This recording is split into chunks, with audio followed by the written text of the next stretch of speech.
Railway track పక్కన ఎంతో mysterious గా కనపడే ఆ బిల్డింగ్ లోనికైతే మనం ఈ రోజు వెళ్ళబోతున్నాం. ఈ రైల్వే ట్రాక్ పక్కన ఎంతో సస్పిషియస్ గా కనపడే ఆ బిల్డింగ్ లోపల ఏముందా అని చెప్పి చాలా ఎక్సైట్మెంట్ తోటి అయితే నేను లోపలికి వెళ్ళాను.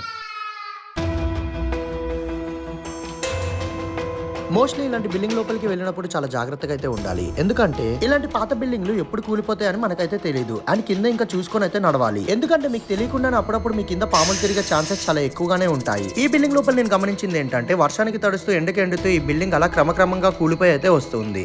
బిల్డింగ్ చుట్టూరు మరియు ఇంటి లోపల కూడా ఇలా విపరీతంగా చెట్లు పెరగడం అయితే మొదలయ్యాయి. ఈ బిల్డింగ్ లోపల నేను దాదాపు 20-30 నిమిషాలు తిరిగాను. కానీ నాకు ఎటువంటి సస్పిషియస్ థింగ్స్ మరియు ఎటువంటి పాములు లాంటివి అయితే అస్సలు కనిపించలేదు. అవి తప్పించి ఇక్కడ ఫుల్ గా వాటర్ ప్యాకెట్స్ మరియు వాటర్ బాటిల్స్ ఇలాంటి ప్లాస్టిక్స్ ఐటమ్స్ అయితే చాలానే కనిపించాయి. ఈ బిల్డింగ్ చుట్టుపక్కల ఎక్కడో ఒక బావి కూడా ఉందంట. అతి పురాతనమైన బావి అంట. అది చాలానే వెతికాను, నాకైతే ఆ బావి కనిపించలేదు. పార్ట్ 2 లో ఆ బావిని కూడా కవర్ చేయడానికి ట్రై చేస్తా. మీరు ఇలానే సపోర్ట్ చేస్తూ మన ఛానల్ అయితే ఫాలో చేయండి. నేను మీ డీకే సారంగ్.